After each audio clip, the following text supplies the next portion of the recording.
आकाशवाणी भोपाल से प्रस्तुत हैं प्रादेशिक समाचार।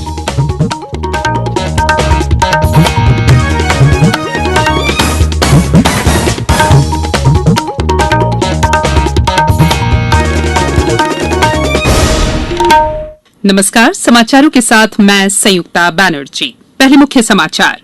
सीबीएसई की 10वीं और 12वीं बोर्ड के बकाया विषयों की परीक्षाएं नहीं होगी। सरकार ने सभी प्रकार के आयकर रिटर्न जमा करने की समय सीमा फिर बढ़ाई। प्रधानमंत्री नरेंद्र मोदी 28 जून को आकाशवाणी के जरिए करेंगे मन की बात। और वर्चुअल रैली में भाजपा के राष्ट्रीय अध्यक्ष जेपी नड्डा ने बताई केंद्र सरकार की उपलब्धियां। अब समाचार विस्तार से। केंद्रीय माध्यमिक शिक्षा बोर्ड सीबीएसई ने आज उच्चतम न्यायालय को बताया कि पहली से 15 जुलाई तक निर्धारित 10वीं और 12वीं कक्षा की बकाया परीक्षाओं को कोविड-19 महामारी के मद्देनजर रद्द करने का फैसला किया गया है। बोर्ड ने यह भी कहा है कि ये परीक्षाएं बाद में आयोजित की जाएंगी। उच्चतम न्यायालय इस संबंध में दायर याचिकाओं की सुनवाई कर रहा था। सॉलिसिटर जनरल तुषार मेहता ने न्यायमूर्ति एएम खानविलकर की अध्यक्षता वाली पीठ को बताया कि 12वीं कक्षा के विद्यार्थियों के अंकों का निर्धारण पिछली परीक्षा के आधार पर आकलन करने के लिए भी एक योजना बनाई गई है। आईसीएसई बोर्ड ने भी सीबीएसई की तर्ज पर परीक्षाएं रद्द कर दी हैं। प्रदेश में कोरोना का ग्रोथ रेट 1.46% है, जो अन्य प्रांतों से सबसे कम है। वहीं प्रदेश में बुधवार को 6,617 टेस्ट कराए गए। राज्य में टेस्टिंग सुविधाओं में वृद्धि, सोशल डिस्टेंसिंग के पालन और फीवर क्लिनिक के संचालन से वायरस को नियंत्रित करने में सफलता मिली है। भोपाल में कोरोना के 32 नए मामले प्रकाश में आने के बाद इससे संक्रमित व्यक्तियों की संख्या बढ़कर 2,665 हो गई है। वहीं आज तक लगभग 1,900 व्यक्ति स्वस्थ होकर घर जा चुके हैं। आज 22 और व्यक्ति अपने घरों के लिए रवाना हुए। शहडोल जिले में कोरोना के 3 नए मरीज मिले हैं। उज्जैन जिले में अब तक 837 कोरोना संक्रमित व्यक्ति पाए गए हैं, जिनमें से 724 को इलाज के बाद घर भेज दिया गया है।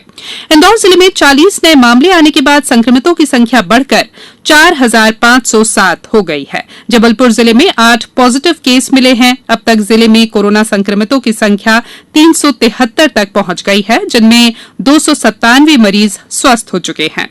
शाजापुर के नगरपालिका में कार्यरत कर्मचारी की पत्नी कोरोना पॉजिटिव आई है। इसके बाद स्वास्थ्य विभाग की टीम ने अन्य कर्मचारियों का स्वास्थ्य परीक्षण किया। वंदे भारत के मिशन के तहत कोरोना संक्रमण के कारण विदेशों से भारतीयों को स्वदेश लाने का अभियान जारी है। आज इंदौर के देवी अहिल्याबाई विमानतल पर शारजाह और किर्गिस्तान से 2 विमान भारतीयों को लेकर पहुंचे। शारजाह से एयर अरेबिया की फ्लाइट से 158 यात्री इंदौर पहुंचे। इनमें से इंदौर के 66 यात्री हैं। सभी यात्रियों को 7 दिनों के लिए संस्थागत क्वारंटीन किया गया है। वहीं किर्गिस्तान से भी 148 यात्री इंदौर पहुंचे। इनमें अधिकांश विद्यार्थी हैं।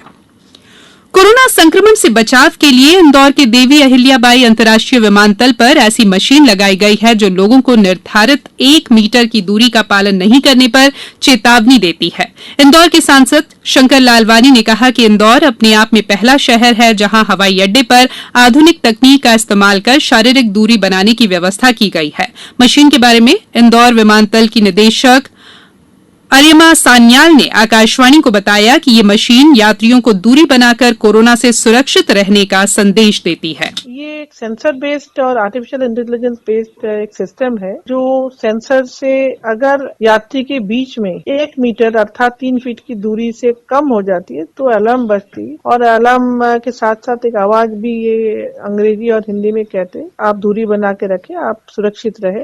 ये बेसिकली हम प्रवेश द्वार में जो यात्री प्रवेश करते हैं अभी वहाँ हमने लगाया। ये जो सिस्टम है हमारे इंदौर की स्टार्टअप रिसर्व टेक्नोलॉजीज ने निर्माण किए हैं। केंद्रीय प्रत्यक्ष कर बोर्ड ने वर्ष 2018-19 के लिए मूल और संशोधित आयकर रिटर्न दाखिल करने की समय सीमा इस साल 31 जुलाई तक बढ़ा दी है। बोर्ड ने वर्ष 2019-20 का आयकर रिटर्न दाखिल करने की समय सीमा 30 नवंबर तक बढ़ाई है। कोविड महामारी के कारण आवेदकों को हो रही कठिनाइयों को ध्यान में रखते हुए ये फैसला किया गया है। बोर्ड ने पैन को आधार से जोड़ने की तारीख अगले साल 31 मार्च तक बढ़ा दी है। ये समाचार आप आकाशवाणी भोपाल से सुन रहे हैं। हमारे समाचारों को अब आप कभी भी और कहीं भी अपनी सुविधा के अनुसार सुन सकते हैं। ये समाचार बुलेटिन यूट्यूब, ट्विटर और फेसबुक पर AIR न्यूज भोपाल पेज पर सुने जा सकते हैं। इसके अलावा आप हमारी वेबसाइट newsonair.com पर या AIR न्यूज ऐप पर भी समाचार सुन सकते हैं। ब्रेक के बाद समाचारों में एक बार फिर आपका स्वागत है। प्रधानमंत्री नरेंद्र मोदी इस रविवार 28 जून को सवेरे 11 बजे आकाशवाणी से मन की बात कार्यक्रम में लोगों के साथ अपने विचार साझा करेंगे। श्री मोदी ने इसके लिए लोगों से विचार आमंत्रित किए हैं। श्रोता 1800117800 नंबर पर डायल कर अपने संदेश रिकॉर्ड करा सकते हैं या लिखित रूप में नमो ऐप ओपन फोरम पर भेज सकते हैं। इसके अलावा 1922 नंबर पर मिस्ड कॉल देकर और SMS से प्राप्त लिंक को फॉलो करके भी सीधे सुझाव दिए जा सकते हैं। भारतीय जनता पार्टी के राष्ट्रीय अध्यक्ष JP नड्डा की आज मध्य प्रदेश में वर्चुअल रैली हुई। इस मौके पर प्रधानमंत्री नरेंद्र मोदी के 1 वर्ष के कार्यकाल के कामों के बारे में बताया गया। मुख्यमंत्री शिवराज सिंह चौहान सहित कई अन्य पार्टी नेताओं ने इसमें भाग लिया। प्रधानमंत्री नरेंद्र मोदी ने आपातकाल के दौरान यातना के शिकार लोगों को आज नमन किया। श्री मोदी ने कहा कि 45 वर्ष पहले देश पर थोपे गए आपातकाल का उस समय लोगों ने कड़ा विरोध किया और देश के लोकतंत्र की रक्षा के लिए लड़ाई लड़ी और यातनाएं भी सही। केंद्रीय गृह मंत्री अमित शाह ने अपने एक ट्वीट में कहा कि आपातकाल के दौरान गरीबों और वंचितों को प्रताड़ित किया गया। वहीं सूचना और प्रसारण मंत्री प्रकाश जावड़ेकर ने नई दिल्ली में कहा कि कांग्रेस ने एक परिवार को बचाने के लिए 25 जून 1975 को आपातकाल लागू किया था। मुख्यमंत्री शिवराज सिंह चौहान ने प्रदेश भाजपा कार्यालय में आपातकाल पर लगी प्रदर्शनी का उद्घाटन किया। इस मौके पर प्रदेश भाजपा अध्यक्ष BD शर्मा भी मौजूद थे। अब बात मौसम की। पूरे प्रदेश में मानसून का असर नजर आने लगा है। इससे लोगों को गर्मी और उमस से निजात मिली है। राजधानी भोपाल में भी आज दिन भर बादल छाए रहे और शाम होते ही झमाझम बारिश हुई। अभी तक पश्चिमी मध्य प्रदेश में मानसूनी बारिश नहीं हुई थी, लेकिन कल इंदौर शहर में लगभग आधा घंटा मानसून की तेज बारिश हुई। उज्जैन जिले में भी कल बारिश हुई। वहीं शिवपुरी जिले में भी 2 दिन से रुक रुक कर बारिश हो रही है। रायसेन जिले में अब तक औसत वर्षा 220 मिलीमीटर दर्ज की गई है। शहडोल जिले में बारिश का सिलसिला जारी है। मौसम विभाग ने अगले 24 घंटों में भोपाल संभाग सहित नरसिंहपुर, छिंदवाड़ा, दमोह, सागर, होशंगाबाद और मंदसौर जिलों में तेज बारिश होने की संभावना को देखते हुए येलो अलर्ट जारी किया है।